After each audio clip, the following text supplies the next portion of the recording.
В СУГМА прошла 61-я итоговая научная конференция «Время смотреть в будущее». Ежегодно она становится настоящим праздником студенческой науки и творчества, где обсуждают актуальные проблемы и вопросы медицины. Фармация, стоматология, хирургия. Всего 11 секций. Свои доклады и научные тезисы представили более 300 студентов российских и зарубежных вузов. Тему продолжит Лидия Цахилова. Сотни участников и докладов. Настоящий научный студенческий марафон. В зале ЮНЕСКО секция на иностранном языке, самая масштабная. Здесь в основном студенты первых и вторых курсов, в том числе из других стран. Зачитывают научные доклады на английском и немецком языках. Валерия Ваниева в конференции участвует впервые. Подготовила работу о влиянии осетинского языка при общении врача с пациентом. Название моей работы – значение осетинского языка в формировании коммуникативных навыков будущего врача. Родной язык вообще любой, не только осетинский, очень важен при общении с больными, так как он оказывает лечебную помощь при общении врача с больным. Результаты нашего опроса показали, что для больных очень важен при коммуникации с ним. Они предпочитают, чтобы им сообщали о прогнозах их диагноза на родном языке. До 10-12% мировой научной литературы именно на немецком языке, поэтому мы уделяем ему внимание.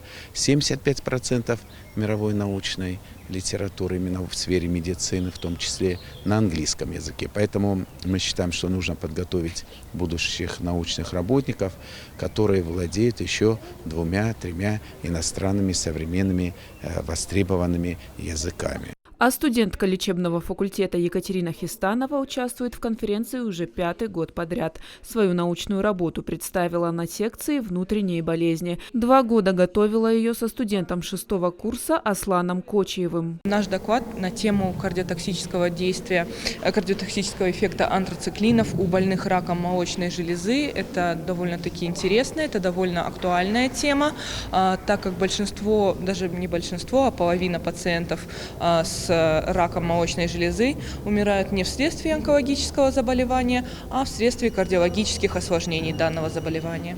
Исследовали мы несколько пациенток и в данном докладе представили 1 клинический случай.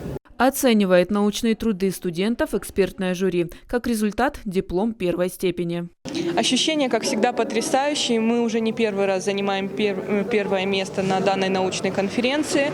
Отдельное спасибо хотелось бы сказать нашему научному руководителю Куловой Жанне Юрьевне и особое спасибо нашему старшему научному руководителю Астаховой Замире Татарбековне. Потрясающий профессор, который знает ответы на все вопросы. Всего на конференции работали 11 секций. Научные работы представили более 300 студентов из 29 вузов России и стран СНГ. Конференция, которая, конечно же, стимулирует студентов, ведь они собираются быть врачами, а врач, который не сочетает науку с практикой, он ничего особого не представляет из себя.